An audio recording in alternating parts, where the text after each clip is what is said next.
Assalamualaikum warahmatullahi wabarakatuh. Perkenalkan, nama saya Muhammad Agwa Negra dari kelas PDKRL Parepare. NIM 210301552015. Baik, di sini saya akan presentasikan hasil kerja PowerPoint saya dari mata kuliah Perencanaan Pembelajaran yang berjudul beberapa hal pokok dalam proses belajar mengajar. Yang pertama, interaksi belajar mengajar. Dalam interaksi belajar mengajar terjadi proses pengaruh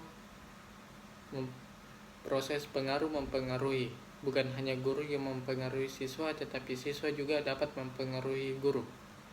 Perilaku guru akan berbeda apabila menghadapi kelas yang aktif dengan yang pasif, kelas yang berdisiplin dengan yang kurang disiplin. Interaksi ini bukan hanya terjadi antara siswa dengan guru, tetapi antara siswa dengan manusia, yaitu orang yang bisa memberi informasi antara siswa dengan siswa lain, dan dengan media pembelajaran. Kedua, proses belajar mengajar ditinjau dari sudut siswa.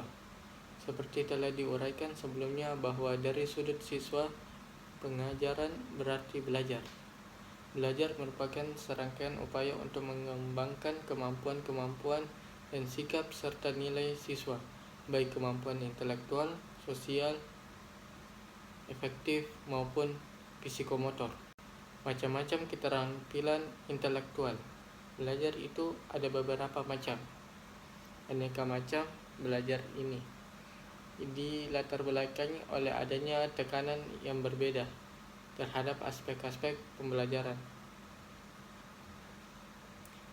seperti tekanan pada sifat, bentuk, keterampilan, proses, tempat belajar, dan lain-lain. Gagne 1970 membedakan macam-macam belajar dari keterampilan intelektual yang terkandung di dalamnya. Ia mengemukakan 8 tipe keterampilan intelektual dalam belajar. Kedelapan tipe ini menunjukkan suatu hierarki kecakapan atau keterampilan dari yang paling rendah atau sederhana sampai dengan yang paling tinggi atau kompleks dalam belajar, yaitu yang pertama belajar tanda-tanda atau signal learning, yang kedua belajar hubungan stimulus respon atau stimulus response learning, yang ketiga belajar menguasai rangkaian hal atau canning learning, yang keempat belajar hubungan verbal atau verbal association learning, yang kelima belajar konsep learning, yang keenam membedakan atau discrimination learning, yang ketujuh belajar memecahkan masalah atau problem solving atau konsep learning. Ketujuh belajar aturan hukum atau rule learning.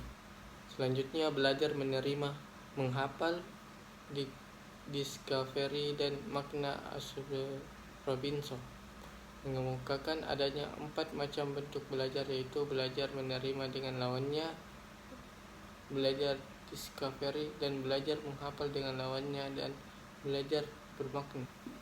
A. Belajar menerima dan belajar discovery. Belajar menerima adalah suatu bentuk kegiatan belajar dengan peranan siswa lebih pasif. Mereka lebih banyak menerima apa yang disampaikan oleh guru.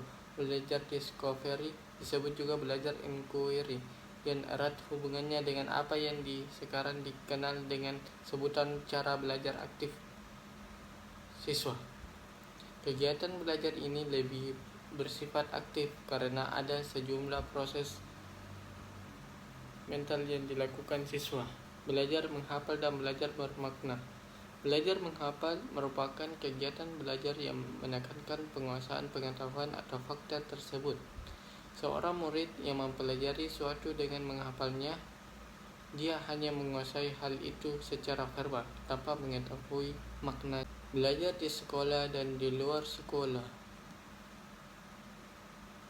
Kegiatan-kegiatan belajar diuraikan pada uraian yang selalu dapat berlangsung di sekolah dan dapat pula terjadi di luar sekolah. Kegiatan belajar di sekolah berada di bawah bimbingan dan pengawasan langsung dari guru. Sekian dan terima kasih.